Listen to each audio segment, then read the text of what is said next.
is how. Yeah? There's plenty of them. So within the universe, at the bottom of the universal bubble, there's like an ocean, we say. And at the bottom of that ocean, the divine energy expands himself into the bottom of the universe. And then through that, he expands himself one further time as all the souls in all the universe. Yeah? Every single atom has a soul at the centre of it. Yeah? Every single atom. And that soul, whether it's in a snail or a slug or some big amazing being, it's just they're all exactly equal, but they're all unique. Yeah, that's Brahma.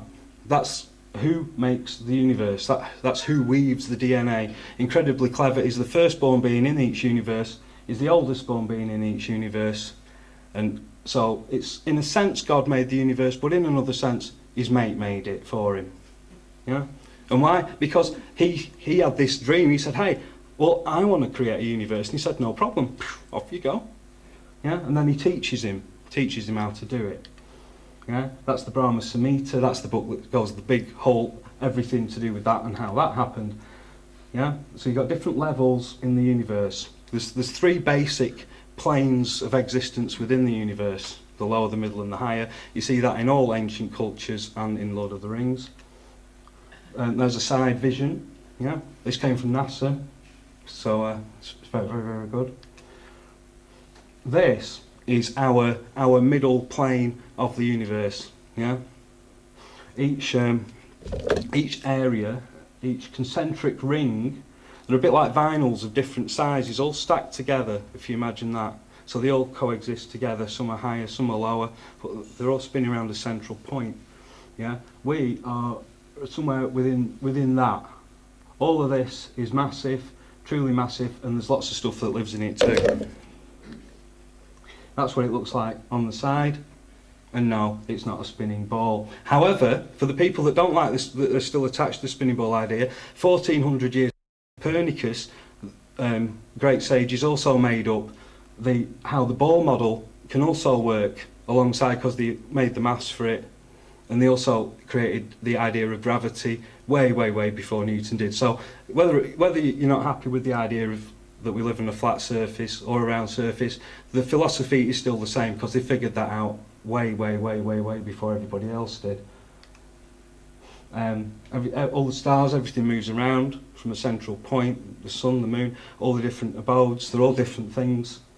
It says this very, very, very clearly throughout the Vedas. I'm sorry if it's a bit too freaky for you. If it is, it's like just light entertainment. Okay. So this is our earthly plane. It's called Jambudweep. Yeah, that's what we live on. Jambudweep. It's right there. Yeah, you got North Pole type thing at the middle. Yeah, and then round the outside you see a certain blue ring that goes around the outside. Now Kali Yuga is the fourth season of the universe. The universe has 4 seasons, just like we have 4 seasons on Earth. Yeah, in the winter season, which is Kali Yuga, things freeze up. So the big blue thing around us is now a big wall of ice. And strangely enough, they called it Antarctica 10,000 years ago too. So make of that what you will. That's our Jambudweep. Yeah, same model as used on the UN flag. And that's how Vedic society existed. At the middle of Jambudweep, you've got the magnetic north. They described it as a mountain, but it was more a case of it being an energetic thing. People have been trying to ballify the Vedas for years and years and years, but I've got the original stuff because I nicked it from a temple quite a long time ago. I had to, because it was going to be burned or something. Yeah, so you can see it illustrates different models. You've got on the lower planetary systems of the universe lives a slightly lower existence, and all these amazing flashy energy beings live on the higher system. Yeah, but that's below Brahma, who sits right at the super top above the North Pole, which they call Dhruvaloka. And also they encoded this into many of their ancient buildings. We say 7 levels, like, you know, represents the chakras, but it also represents the different planes of existence. That's why we say a plane of existence. That's one of the ways how they've managed to ballify it. It works both ways though. The maths just about kind of fit to a certain degree, and it deals with black holes as well. What are black holes?